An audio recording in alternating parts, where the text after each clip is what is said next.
민족을 위해서 기도하는 날, 오늘은 특별히 우리의 쪼개진 반쪽 땅에 살고 있는 북한 성도들에 대한 영상을 함께 보셨는데요. 북한 선교에 대한 남다른 마음과 뜻을 갖고 있는 한 목사로서 정말 여러 해 북한에 대한 소재를 여러분께 함께 나눠보지만 다시 보고 다시 생각을 해봐도 정말 가슴 아픈 북한의 현실을 돌아보게 됩니다. 영상 마지막에서도 말하고 있듯이 정말 우리가 태어나 살고 있는 땅이 북한이 아니라는 사실만으로도 우리는 참 감사하는 하루하루를 보내야 될 줄 믿습니다. 네.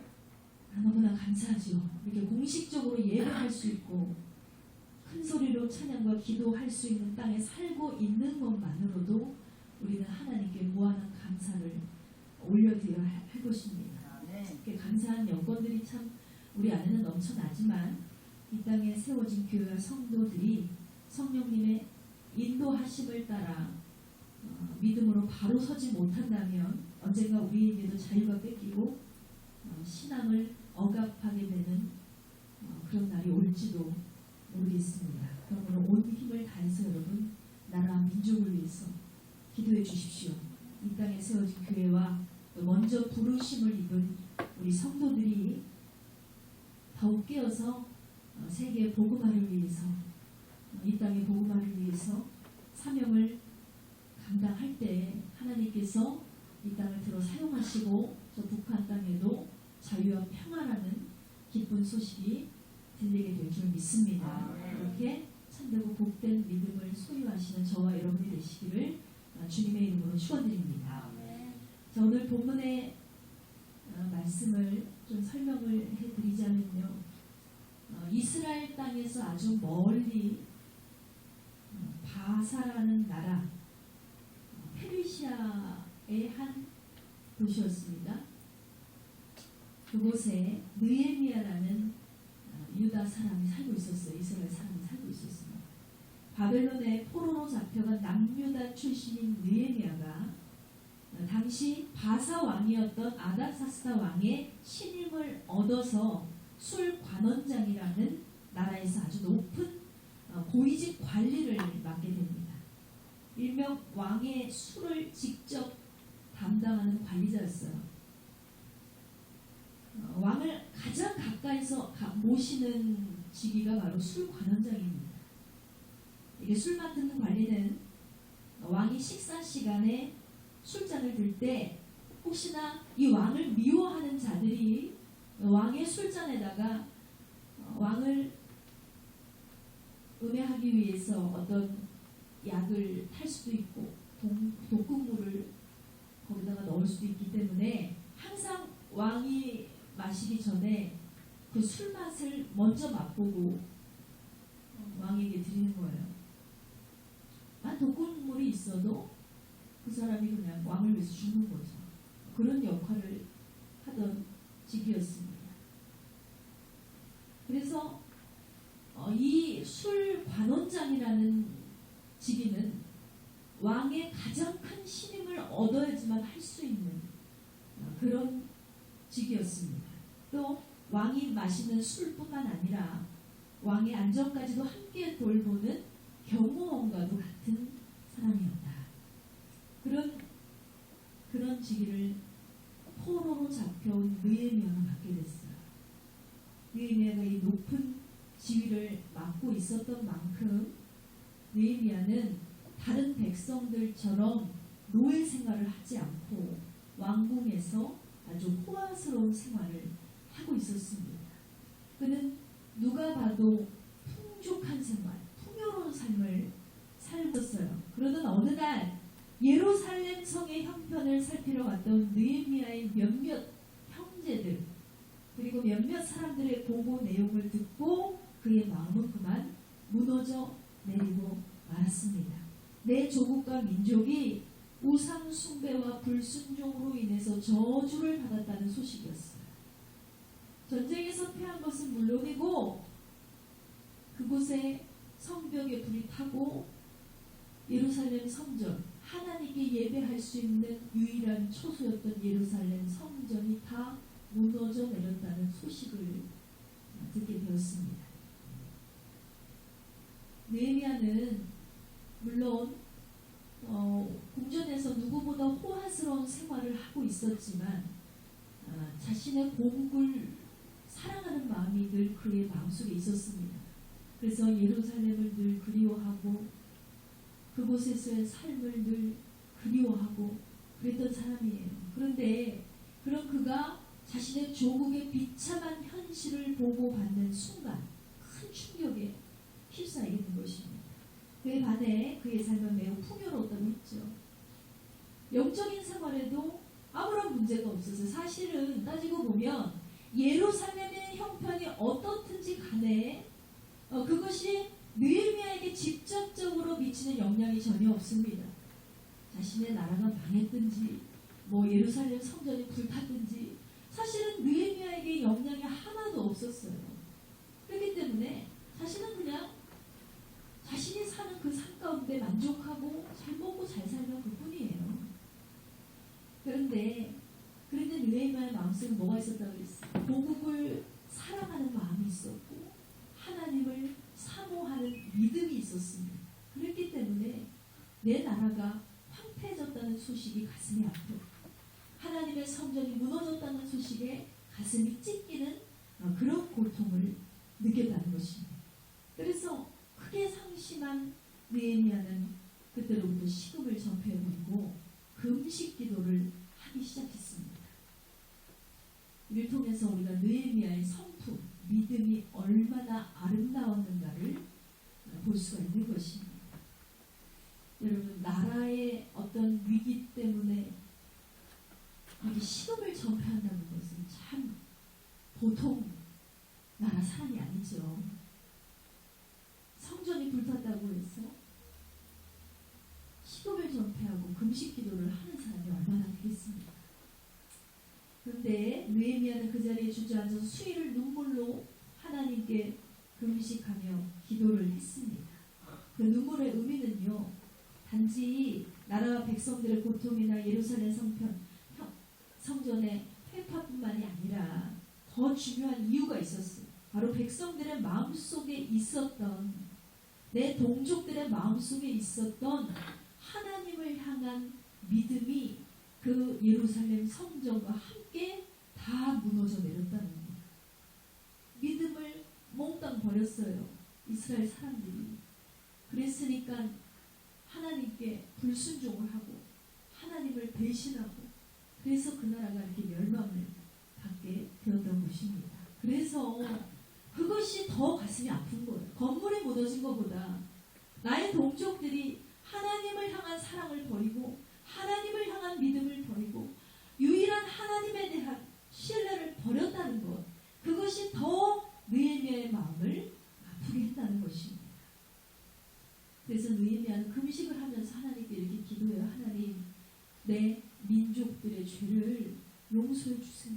내가 저들의 죄를 다시금 하나님께 대신해서 고백하기 원합니다. 하나님, 저들을 불쌍히 여겨주시고 저들이 하나님을 배신하고 배반하고 하나님을 반역한 죄를 주님 제발 용서해 주세요라고 하나님의 긍휼을 구합니다.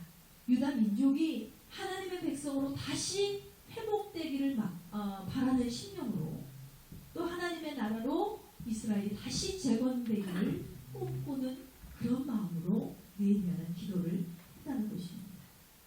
그렇다면 느헤미야가 성벽 재건과 백성들의 영적인 문제를 놓고 가장 먼저 한 일이 뭐라고 그랬어요? 6절에서도 이렇게 얘기합니다. 본문 6절에 보면 이제 종이 주의 종들인 이스라엘 자손을 위하여 주야로 기도하오며 그랬어요.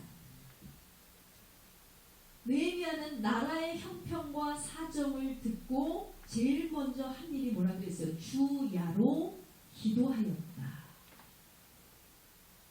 밤낮으로 기도하였다. 그리고 느헤미야는 결국 기도의 단을 쌓은 지 약 4개월 만에 하나님의 긍휼하심을 입고 예루살렘 고향 땅으로 돌아가게 됩니다. 물론 성벽 재건을 반대하는 족속들의 방해와 위협이 너무나 많았어요. 그 족속들은 바로 호렛 사람 산발랍과 아몬 사람 도비야, 아라비아 사람 게셈이라고 성경에 나와 있습니다. 이 사람들은요 사마리아 지방의 관리들이었는데 예루살렘 성을 자신들의 소나기에 넣으려고 했는데 느헤미야가 갑자기 나타나서 무너진 성벽을 세우니까 이를 방해하기 위해서 혈안이 되어 있었던 그런 자들입니다. 그러나 느헤미야는 저들에게 굴하지 않고 자기 민족들과 함께 성벽을 재건해 나갑니다. 느헤미야는 그렇게 나라와 민족이 무너져 버린 이유, 포로된 원인에 대해서 깨달았습니다. 뭐예요? 바로 저들이 하나님에 대한 마음이 떠나고 믿음이 바로 서지 않았으며 하나님을 경배하기를 멈췄기 때문에 나라를 빼앗겼다는 사실을 말입니다. 하나님을 보다 사랑하고 무엇보다 사랑해야 돼. 세상보다 하나님을 더 사랑해야 하는데 세상을 더 사랑하기 시작했어요. 세상의 소리보다 하나님의 소리에 더 집중해야 되는데 이스라엘 백성들이 하나님의 소리보다 세상의 소리에 귀를 기울이기 시작합니다. 하나님의 일보다 세상 일에 더 많은 관심과 시간을 쏟기 시작했다는 것입니다. 이 모든 것들은 뭐예요? 하나님을 더 사랑하지 않는 것입니다. 하나님을 세상보다 사랑하지 않는다는 것은 우상 숭배, 전적으로 하나님을 부인하고 무시하는 행위였던 것입니다. 그래서 유다 땅은 나라를 뺏겼어요. 주권을 상실했습니다. 적군의 포로가 되어서 온갖 괴롭힘과 고문과 수치를 당하고 살고 있었다는 것입니다. 이런 절망에 빠진 나라와 민족을 살리기 위해서 하나님께서 느헤미야를 들어 사용하셨음을 여러분 기억하시기 바랍니다. 결국 느헤미야의 애절한 기도와 노력으로 결말을 먼저 말씀드리면 흩어진 민족들의 마음이 모이기 시작했어요. 무너진 민족의 신앙이 재건하기 시작했습니다. 여러분 이렇듯이 우리가 깨달아야 될 것은 뭡니까? 하나님이 하시면 안 되는 것이 없습니다. 다 같이 선포합니다. 하나님이 하시면 안 되는 것이 없습니다. 아멘. 다 죽은 것 같은 황무한 땅도 살아나더라는 거예요. 이미 몰락해버린 나와 민족도 백성들도 전부 다시 일어서게 되더라는 것입니다. 다 사라진 것 같은 저들의 믿음도 소생하더라.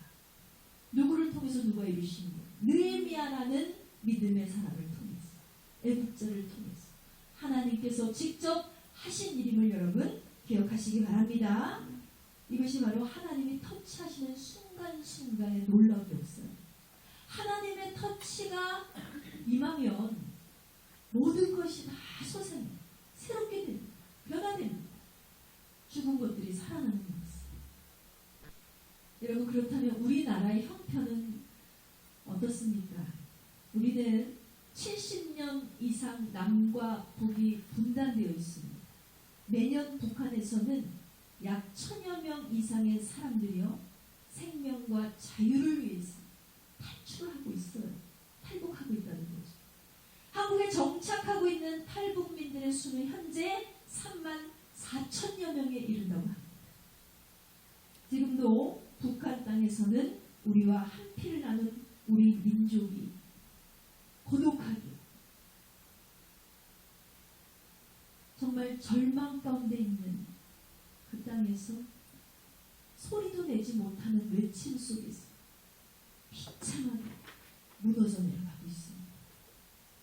아픔으로 몸부림치는 북녘 땅을 바라보면서 우리는 어떤 마음이 들어요? 안타깝죠? 가슴이 아프죠? 눈물이 납니다. 그러나 오늘날 우리의 현실이 더 안타까운 것은요, 이 느헤미야와 같은 애국자들이 이 땅에서 사라지고 있다는 것입니다. 나 외에 다른 사람에 대한 관심이 없어요. 남의 아픔에, 민족의 아픔에 신음하는 자들이 줄어들고 있어요. 뭐 저런 영상을 봐도 불쌍하다, 괴롭겠네, 에이, 어떻게 운명이지, 그렇게 동정하는 그런 눈빛과 마음뿐이에요. 나라가 직면한 위기 앞에 함께 눈물을 흘리는 백성들이 사라지고 있다는 예수 믿는 우리는 어떻습니까? 안 믿는 사람들은 그렇다 치고 예수 믿는 우리는 어때요? 여러분, 이 땅에서 하나님의 뜻이 이루어지지 않을 때 여러분은 슬픈 마음을 품은 적이 있습니까? 불의와 폭력이 난무한 이 땅을 위해서 여러분은 기도한 적이 있으세요? 뉴스를 보면서 아동학대를 하는 자들을 보면서 누군가를 폭행하고 절망 가운데 밀어넣는 어떤 사람들을 보면서 저거 죽어야 되는데 형이나 달게 받아야지, 이런 비난 말고 이 땅에 뿌려진 그 죄악 때문에 너무나 가슴이 아팠어요. 여러분, 저들을 위해서 기도해 본 적이 있으십니까? 전쟁과 기근으로 여전히 고통받는 사람들이 지구상에는 넘쳐나고 있습니다. 그래서 저들을 보고 여러분 애통하는 마음을 한번 품어본 적이 있으신가 생각해 보시기 바랍니다.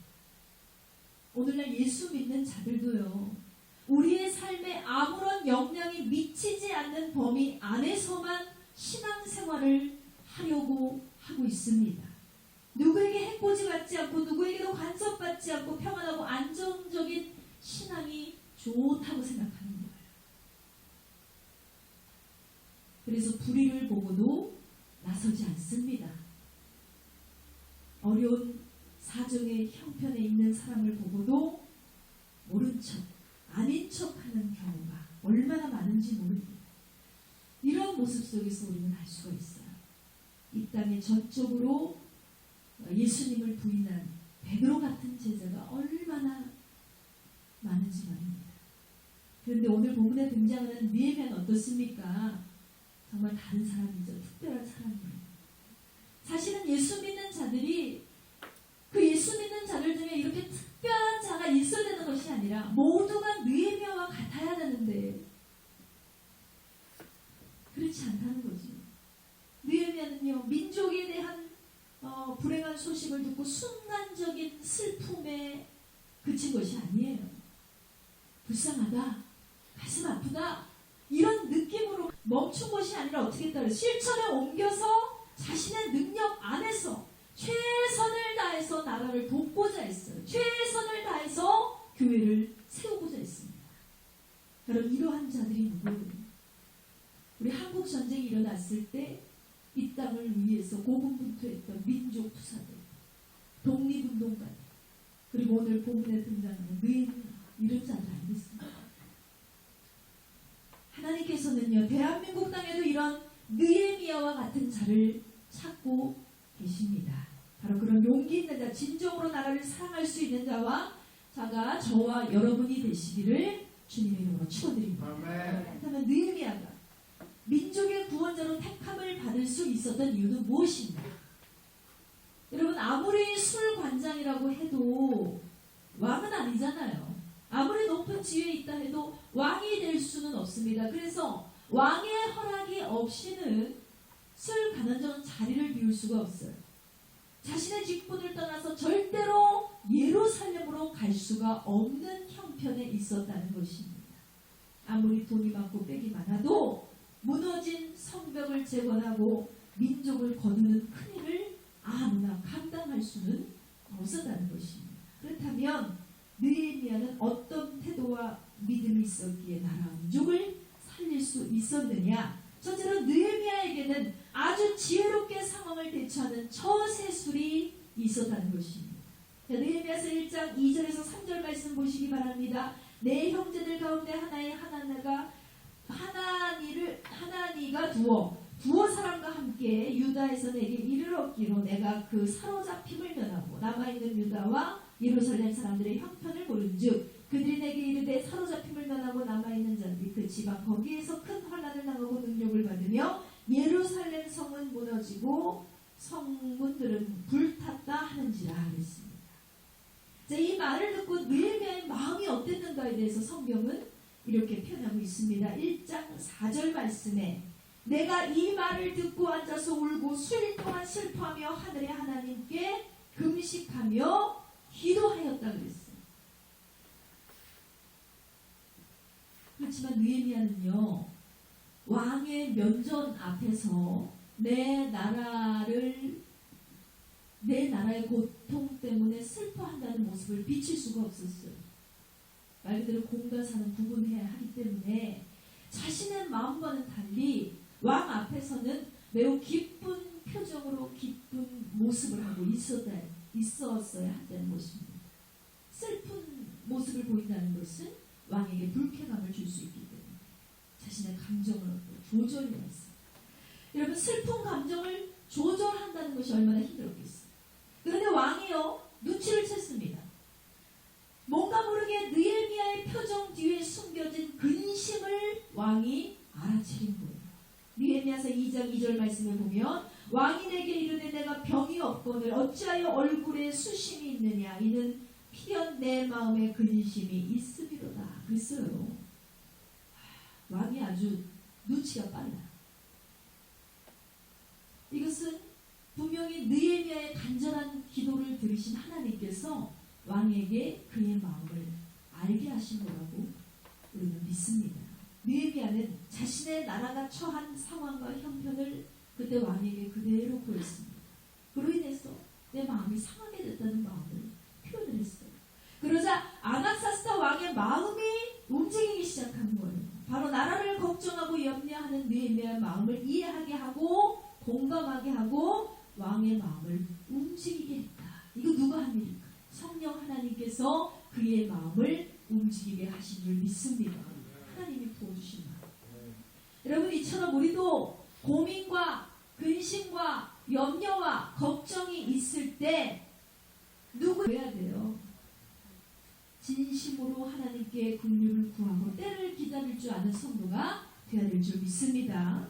불안한 마음에 성급하게 인간적인 마음으로 인간적인 방법으로 급하게 해결하려고 하지 마세요. 여러분. 느헤미야와 같이 지혜롭게 하나님의 때를 구하고 대처를 하면 하나님께서 돕는 자를 보내주시고 길을 열어주시면 반드시 저와 여러분의 문제도 해결해 주실 줄 믿습니다. 한 가지 중요한 것은 우리의 기도 안에 욕심, 탐욕 그런 것들이 없어야 된다는 거예요. 미움이나 저주나 어떤 원망에 의해서 하는 기도이지 분노에 의해서 하는 기도, 그런 악함은 반드시 없어야지 하나님 들어주신다는 것입니다. 우리의 기도가 어떤 기도 같아요? 남을 살리는 기도, 나를 위한 기도, 나의 가정을 세우는 기도, 또 교회 부흥과 선함을 위한 기도를 해야 한다는 것입니다. 그 기도를 받으신 하나님께서 우리가 상상치 못한 방법과 때에 의해서 하나님이 반드시 문제를 해결해 주실 줄 믿습니다. 또한 두 번째로 느헤미야에게 본받아야 할 태도와 믿음은 무엇입니까? 문제를 향한 차분한 마음과 공동체 안에서 한 마음이 되기 위한 착한 마음이 그에게는 있었다는 것입니다. 느헤미야서 2장 11절에서 12절 말씀을 다 같이 보시겠습니다. 내가 예루살렘에 이르러 머문 지 사흘 만에 내 하나님께서 예루살렘을 위해 무엇을 할 것인지 내 마음에 주신 것을 내가 아무에게도 말하지 아니하고 밤에 일어나 몇몇 사람과 함께 나갈 때 내가 탄 짐승 외에는 다른 짐승이 없더라 하겠습니다. 예루살렘에 도착한 느헤미야가요 밖에 이 밤에 성벽을 나가서 둘러봤어요. 성벽의 형편이 현재 어떤가 둘러보고 그곳의 문제를 신중하게 검토를 하고 하나님의 인도하심을 받기 위해서 3일 동안 기다리며 쉼을 가졌다고 했습니다. 바로 느헤미야의 성벽을 시찰하는 신중한 태도는요, 문제를 향해서 다급한 마음을 먹거나 화를 내거나 분노하고 실망하고 그런 감정이 아니었다는 거예요. 이것이 문제는 심각한 문제지만 이 문제를 만났을 때 이것에 대해서 어떤 막 조절치 못하는 자신의 감정으로 이를 해결한 것이 아니었다는 것입니다. 바로 문제를 만났을 때 이것을 어떻게 해결할 것인가 검토하고 분석하고 연구하는 차분한 마음이 그에게 있었다는 것입니다. 이를 통해서 우리는 참 안정적인 성품을 지닌 느헤미야의 귀한 성품을 엿볼 수가 있습니다. 또 16절 말씀해 보세요. 16절 말씀 보면 방백들은 내가 어디에 갔었으며 무엇을 하였는지 알지 못하였고 나도 그 일을 유다 사람에게나 제사장들에게나 귀족들에게나 방백들에게나 그 외에 일하는 자들에게 알리지 아니했다 그랬어요. 이 말씀은요 느헤미야가 비밀이 많은 자라든지 은밀하게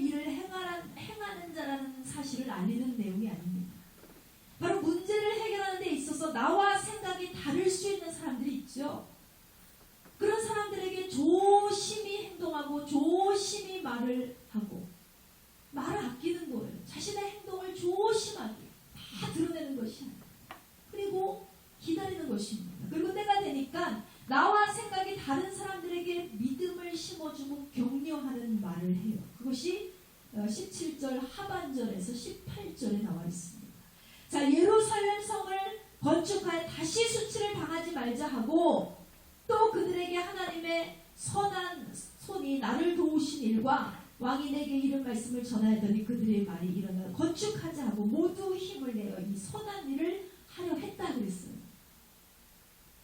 만일 느헤미야가 자신이 생각한 대로 자신이 결정한 대로 무조건 일을 주장하고 추진하고 이렇게 했더라면 많은 사람들과 마찰과 충돌로 인해 분열이 일어나고 다툼이 일어날 수 있었을 것입니다. 그러나 그는 나와 생각이 나와 의견이 다른 사람들의 그런 부딪힘을 면하기 위해서 자신의 행동을 조심하고 말을 아끼고 침묵했다. 그리고 기도했죠. 기다렸어요. 그런 다음에 때가 이르니까 하나님이 그의 입을 열어주셔서 자신의 생각을 말했을 때 그들이 다 동조하고 동의하고 그렇게 같이 일을 추진하는데 뭐 우리 그래 건축하자. 선한 일을 함께 하자. 이렇게 한다는 것입니다. 보세요 여러분. 사람들이 모두 다 한 마음이 되어서 한 뜻이 되어서 거룩한 일에 동참하는 놀라운 일이 일어났습니다. 이것은 결코 쉬운 일이 아니죠. 여러분 사람이 많은 곳에는 말이 많습니다. 일이 있는 곳에는 공사가 많으면 일을 그르치게 되어 있어요.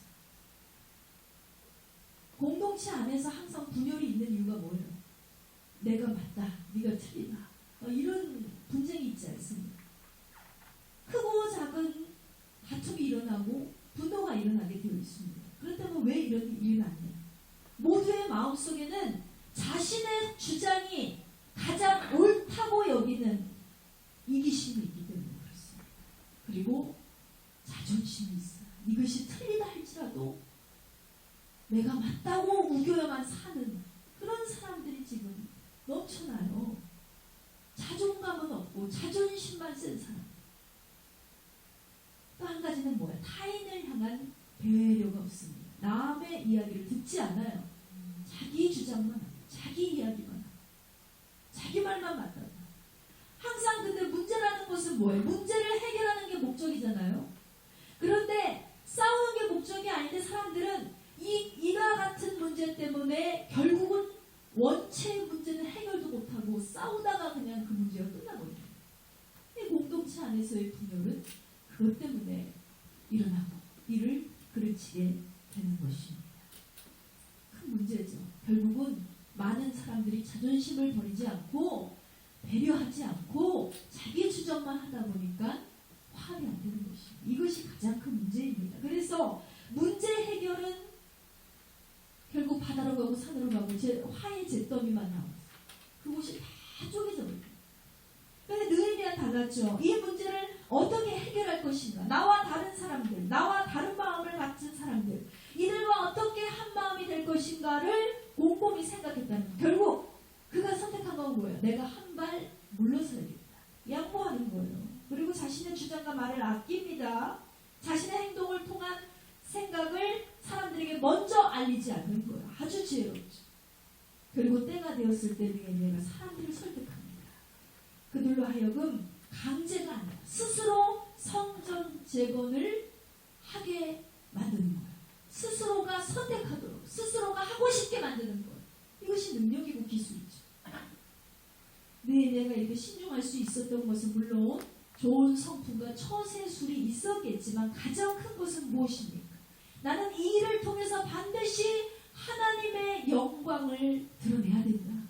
하나님이 주신 나의 사명을 감당해야 된다는 그런 열정이 있었기 때문에 그는 이런 일들을 잘 감당할 수 있었다는 것입니다. 여러분 이것이 바로 나라와 민족을 세워가는 진짜 대인배 같은 사람이에요. 애국자는 아무나 되는 게 아니죠. 그러므로 우리에게도 이런 성품과 믿음이 필요합니다. 여러분 그런 성품과 믿음을 품지 않으면 여러분이 어느 곳에서 어떤 사람들을 만나든지 간에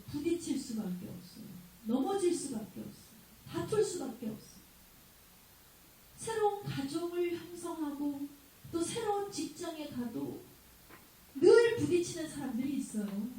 늘 나와 대면대면하게 그렇게 불편한 사람들이 생겨납니다. 왜 그렇습니까? 서로가 자신의 꺾지 않기 때문에. 그 작은 공동체 안에서도 해결되지 못하는 문제가 이렇게 나라의 큰일을 감당할 수 있을까요? 하나님의 큰 역사를 이룰 수 있어요. 절대 할 수 없다는 거예요.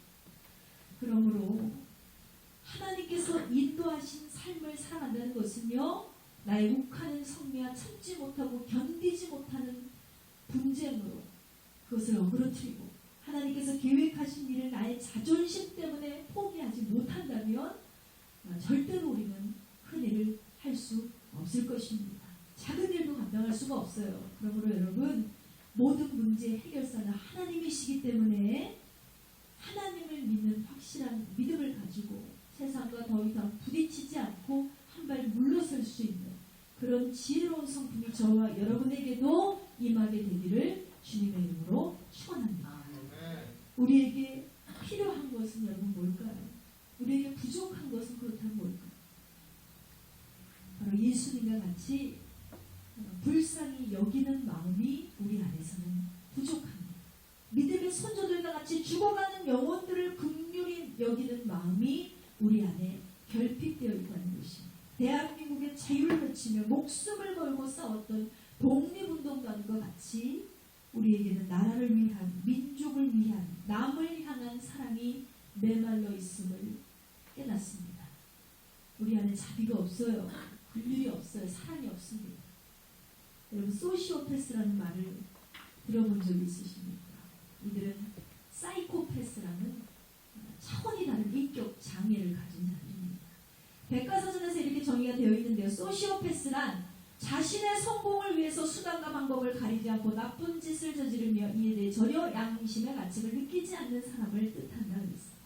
자신의 행동을 합리화시키고 후회나 죄책감을 전혀 느끼지 않는다고 했어요.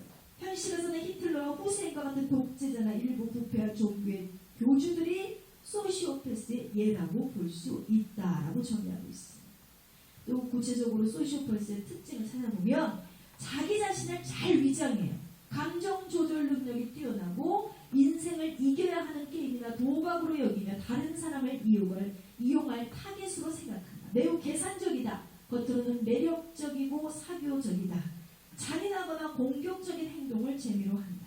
쉽게 지루함을 느끼고 자극 욕구가 강해서 새롭고 위험한 과제에 흥미를 느낀다. 또 자신의 잘못이 발각이 되면 어때요? 거짓으로 후에 반성을 하거나 동정심에 호소하면서 자신의 순진함을 강조한다. 그랬어요. 무서운 사람들이에요. 범죄자들에게 두드러지게 나타나는 현상입니다. 소시오패스에 대해서 잘 모르는 사람들은 맨날 범죄자들이 뉴스에 나왔다면 저거 사이코패스야 이렇게 얘기를 하는데, 사실은 사이코패스보다 소시오패스적인 성향을 가진 범죄자들이 굉장히 많습니다. 잔혹한 범죄 사실이 발각이 되면 경찰이 조사를 하죠. 어떤 사람들은 절대로 자신 잘못한 것이 없다고 사람을 죽여놓고도 부인합니다. 난 잘못한 게 없어. 그리고 반면에 어떤 사람들은 내 잘못이 있지만 그렇지만 내가 어쩔 수 없이 한 거야.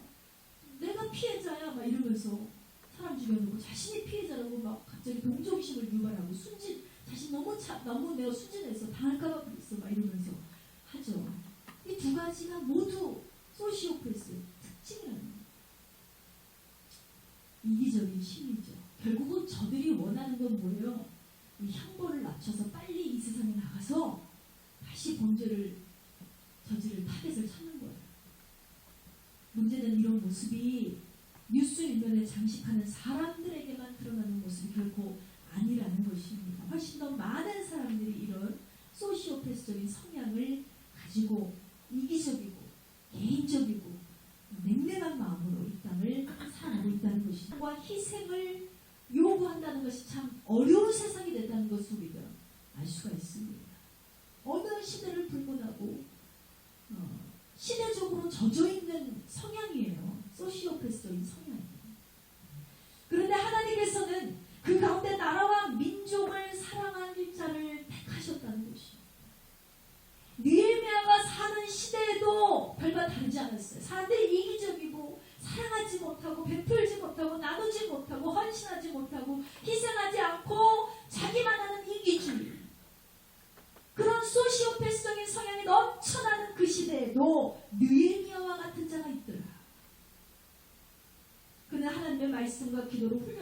있습니다.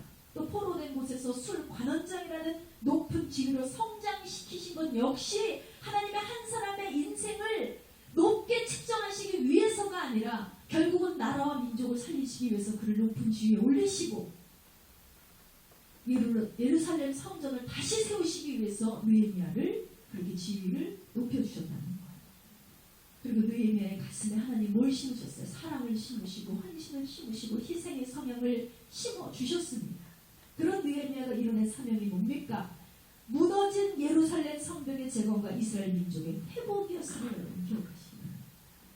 여러분 우리 민족도 더 이상 전쟁과 분열이라는 무너져가는 수치를 당하지 않기 위해서 자유민주주의 세대를 이끌어갈 다음 지도자를 세워나가는 데 더욱 초점을 맞춰서 우리가 나라를 위해서, 민족을 위해서, 정부를 위한 기도를 멈추지 않아야 될 줄 믿습니다.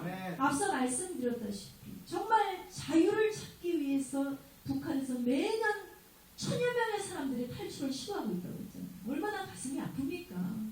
잡히면 총살이에요. 잡히면 저기 정치범 수용소에 끌려 들어가서 다시는 살아나올 수가 없습니다. 그 가운데 그 자매를 하나님께서 풀어주신 이유가 뭐예요? 복음을 증거하라는 사명자로 세우신 거죠. 북한 탈북민들을 위해서 여러분 기도해 주시기 바랍니다. 이 땅 가운데 내 나라를 잃어버리고 국민의 주권을 상실케 하는 악법들이 지금도 생겨나고 있습니다. 계획들이 넘쳐나고 있습니다. 우리가 모르게 은밀하게 여러분 하나님께서 세워 가시는 아름다운 복음이 우리 한국 땅 가운데 세워질 수 있도록 기도하는 저와 여러분이 되시기를 주님의 이름으로 축원드립니다. 자, 말씀의 결론을 맺기 원합니다. 사랑하는 성도 여러분, 하나님께서 대한민국이라는 이 작은 땅 아래 국민으로 또 우리를 성도로 부르신 이유가 무엇인가를 우리는 생각해 봐야 합니다. 우리는 무엇을 위해 부름을 받은 성도이고 또 어떠한 소명을 품으며 살아가야 하느냐. 톨스토이는 이런 말을 했습니다. 우리는 각자의 마음속에 그리고 이 세계 속에 있는 선함이 현실이 될 것이라는 사실을 믿어야 한다. 믿음이야말로 선함이 실천될 수 있는 최고의 조건이다. 이런 말을 했습니다. 그렇습니다, 여러분. 이 땅의 소망은 뭐예요? 마귀가 지배하는 흉악한 죄악이 물러가고 하나님의 선함이 자리 잡는 것입니다. 또한 남북한뿐만 아니라 세계와 인류가 복음으로 통일되고 믿음으로 하나 되는 것은 우리 모두의 소망일 것입니다. 전국에 있는 모든 교회와 성도는 이 세대를 위해서 하나님께서 예비하신 이 시대의 느헤미야라는 사실을 여러분 꼭 기억하시기 바랍니다. 그리고 너나 할 것 없이 느헤미야와 같은 마음을 품어야 돼요. 내 나라와 내 민족을 위해서, 교회를 위해서 그런 마음을 여러분 품으시기 바랍니다.